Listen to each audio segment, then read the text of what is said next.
Friends, గణేశుడు పార్వతి పరమేశ్వరుల పుత్రుడని మనందరికీ తెలిసిందే. అయితే వినాయకుడు బ్రహ్మచారి అని, వినాయకుడికి వివాహం జరగలేదు అని అనేక కథలు ప్రచారంలో ఉన్నాయి. కానీ వినాయకుడికి ఒకరితో కాదు, ఏకంగా ఇద్దరు మహిళలతో వివాహం జరిగిందని కొన్ని పురాణాలు చెబుతున్నాయి. వారి పేర్లు రిద్ధి మరియు సిద్ధి. దైవిక యోగం ద్వారా ఇద్దరు స్త్రీలను పెళ్లి చేసుకున్నాడు. ఇద్దరు వినాయకుడిని ఎందుకు పెళ్లి చేసుకున్నారు, అందుకు గల కారణం ఏమిటి అనే ఆసక్తికరమైన విషయాలను ఈ వీడియోలో తెలుసుకుందాం. గణేశుడి పెళ్లి వెనుక ఒక కథే ఉంది.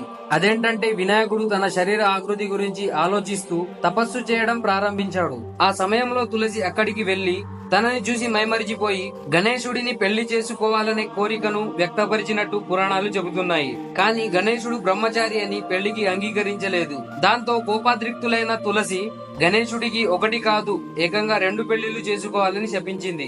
మరోవైపు వినాయకుడు కూడా తులసికి అసురుడితో వివాహం జరుగుతుందని శపించాడు. అందుకే వినాయకుడి పూజలో తులసి వాడకూడదని పండితులు చెబుతారు. దీంతో గణేశుడు కోపద్రిక్తుడవుతాడు. గణపతి చర్యకు దేవతలు చాలా భయపడిపోతారు. వారంతా బ్రహ్మదేవుని వద్దకి వెళ్లి సమస్యని పరిష్కరించమని వేడుకున్నారు. గణేశుని మనస్సును చలబరచడానికి బ్రహ్మదేవుడు సిద్ధి మరియు బుద్ధి అనే ఇద్దరు అందమైన స్త్రీలను సృష్టించి పంపుతాడు. దీనితో గణేశుడు వారిద్దరిని పెళ్లి చేసుకున్నాడని పురాణాలు చెబుతున్నాయి.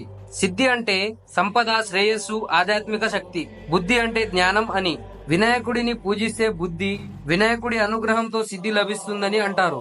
గణేశుడు బుద్ధికి లాభం అనే కుమారుడు, సిద్ధి ద్వారా శుభం అనే కుమారుడు జన్మించినట్టు మరో పురాణం ఉంది.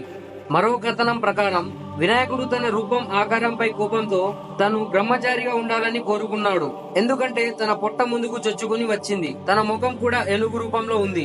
అందుకే తనను ఎవరు పెళ్లి చేసుకోవడానికి ఇష్టపడలేదు. దీంతో కలత చెందిన వినాయకుడు బ్రహ్మచర్యం పాటించడం ప్రారంభించాడు. దీంతో కోపోద్రిక్తుడైన గణేశుడు ఎవరి పెళ్లి జరగకుండా ఇబ్బందులను కలుగజేసేవాడు. వినాయకుడు తనకు పెళ్లి జరగకపోతే ఇంకా ఎవరికి వివాహం జరగకూడదని భావించాడు. ఎందుకు వినాయకుడికి మూషికం మద్దతు కూడా లభించింది. అయితే వినాయకుడి ఈ పనుల వల్ల దేవతలు కలత చెందారు. తమ కష్టాలను తీర్చమని బ్రహ్మదేవుని వద్దకు వెళ్లారు. అప్పుడు బ్రహ్మయోగం నుండి ఇద్దరు కుమార్తెలు రుద్ధి మరియు సిద్ధి కనిపించారు. వారిద్దరు బ్రహ్మదేవుని మానస పుత్రికలు. దేవతల కష్టాలు తీర్చేందుకు తన కుమార్తెలను గణేశుడి వద్దకు బోధనల కోసం పంపాడు. బ్రహ్మదేవుని ఆదేశాల మేరకు గణేశుడు వారికి బోధనలు ప్రారంభించాడు. ఇక వినాయకుడి దగ్గర పెళ్లికి సంబంధించిన విషయం వచ్చినప్పుడు వారిద్దరూ తన దృష్టిని మళ్లించేవారు. ఇలా అందరూ పెళ్లి చేసుకోవడం ప్రారంభించారు. ఒక రోజు అందరూ పెళ్లి చేసుకుంటున్నారని వినాయకుడికి తెలిసిపోతుంది. దీంతో గణపతి సిద్ధిరిద్ధిపై కోపంతో శపించడం మొదలుపెట్టాడు. అప్పుడు బ్రహ్మదేవుడు వచ్చి తనని అడ్డుకుంటాడు. అదే సమయంలో వారిద్దరిని వివాహం చేసుకోవాలని ప్రతిపాదించాడు. ఆ తర్వాత వినాయకుడు వీరిద్దరితో అంగరంగ వైభవంగా పెళ్లి చేసుకుంటాడు.